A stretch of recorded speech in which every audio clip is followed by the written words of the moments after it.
Welcome to another episode of Now Squirt, or Now Scream Short, Squirt for short. Maybe it should be Now Squirm?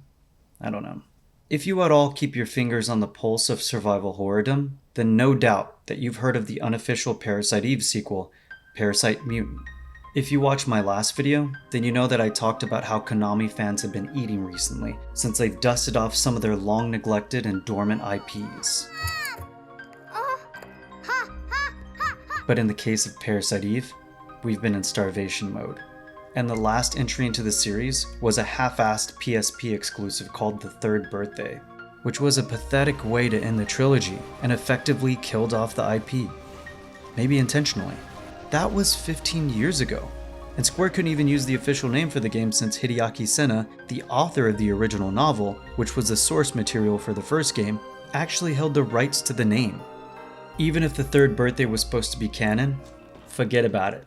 It doesn't exist. I first played Parasite Eve when I was 13 on my uncle's PlayStation. Every Friday when he got paid, he pretty much got a new game, so growing up, I got a lot of exposure to gaming because of him. So if my uncle's watching this, thank you. And I vividly remember when that opening cutscene played, I was blown away. From the beautifully rendered cinematics that propelled the story forward in horrific ways, to the eclectic soundtrack by Yoko Shimomura, to the hideous enemy design, to the battle system that was totally new to me at the time since I had never played a Squaresoft RPG.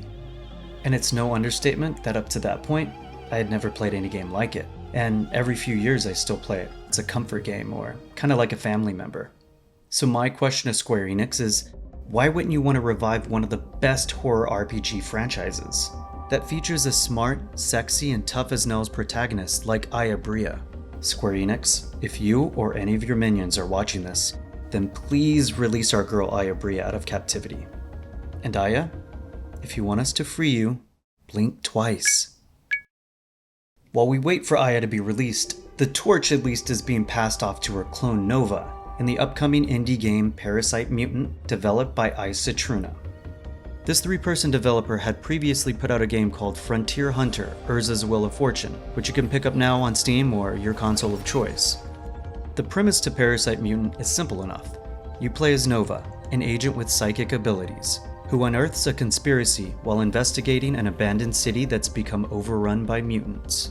And because the developers want to give fans the true PE treatment, the combat in the game utilizes the active time battle system that we know and love from the original PE games, and combines it with a 3-segment chain system, aptly named Active Time Chains.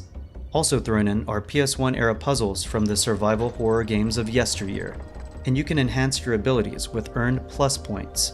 And in my opinion, the cel-shaded graphic style seems reminiscent of the Fear Effect games on PS1.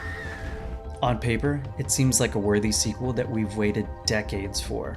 But I do have some apprehension because the environments look really barren and sparse, and the game looks like it leans more into the anime RPG style and seems less creepy and unsettling. But the game still might be early in development with no release date being announced. Will I try it out? Hell yeah. But with caution, and it has to prove its worth. I mean, it can't be as bad as The Third Birthday. What are your thoughts on Parasite Mutant? Are you excited for it? Does the gameplay look fun? Do the graphics and style look serviceable? Let me know in the comments below. And feel free to share your own personal story of the first time you played Parasite Eve and what the series means to you. Catch you later, Screamers.